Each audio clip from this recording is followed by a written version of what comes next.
Welcome to the channel, viewers. Dr. JWA, theologist.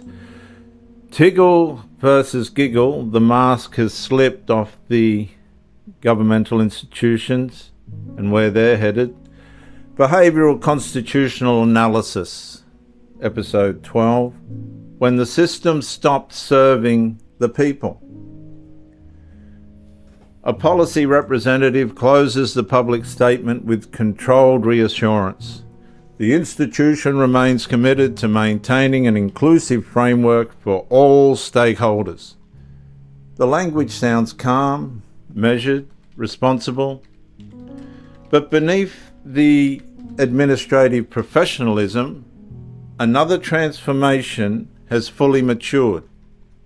The institution no longer understands itself as a servant beneath God and the people.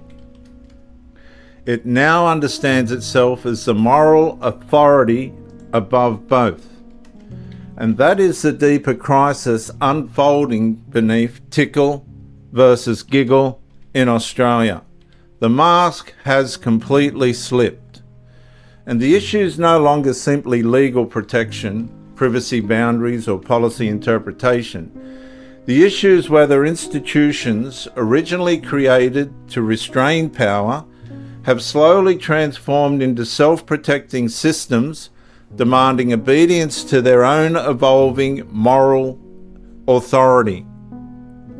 Because once institutions remove divine accountability above themselves, they stop viewing the population as people to protect. The population increasingly becomes material to manage. And that shift changes everything. Viewers. The older constitutional architecture assumed authority existed under God for the preservation of ordered liberty, justice, truth, restraint, and human dignity. Power was never supposed to become ultimate. It was supposed to remain accountable upward. But once institutions sever themselves from divine sovereign accountability, restraint begins collapsing from inside the system itself. The Australian institutions have slowly stopped asking, are we still serving truth?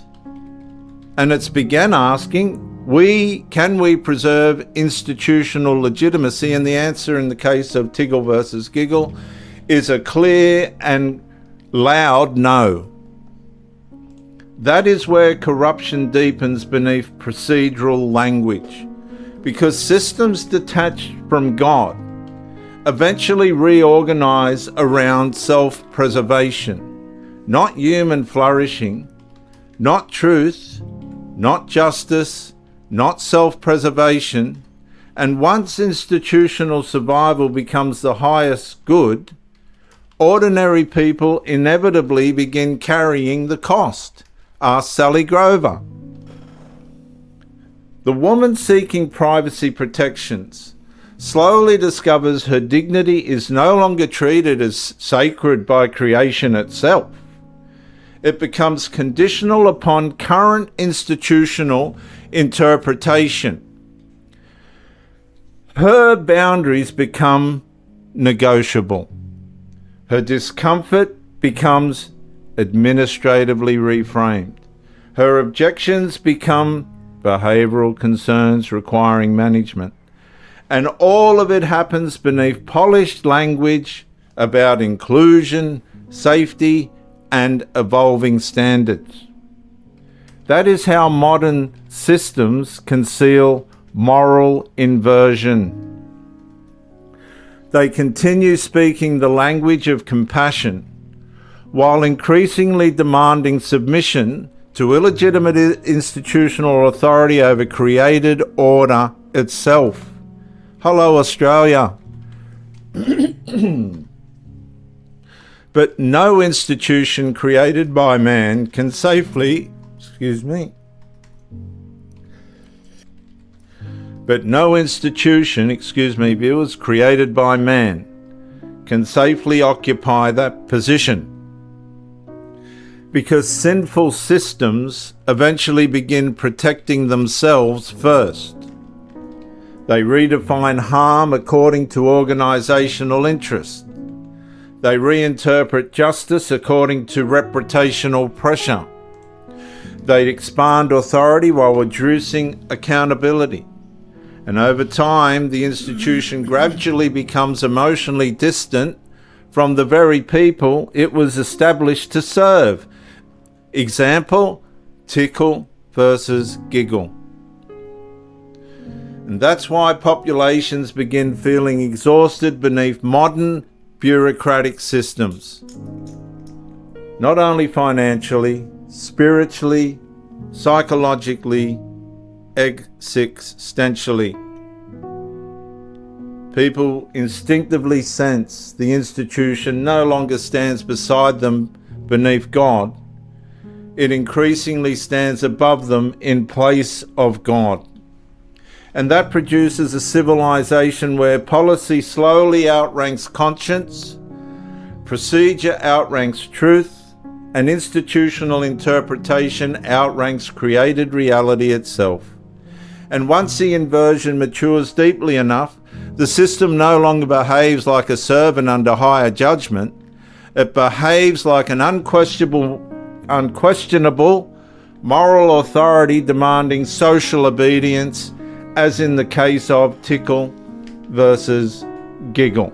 The mask has slipped. The officers remain operational, the courts continue functioning, the statements remain professionally crafted, but beneath the administrative composure, something profoundly dangerous has occurred. Australian institutions have stopped fearing God while simultaneously demanding the people fear the institution. Comply or be punished. And whenever human systems reach that point, as they have in Australia, Tickle versus Giggle, history repeatedly has revealed the same outcome.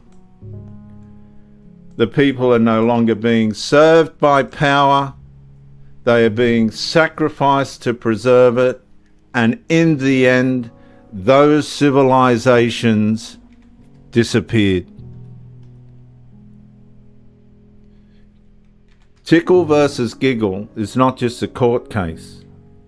It is an awakening for Australia to see where it is headed in the direction of decline, and it's accelerating at a speed in which the institutions cannot even see its own demise.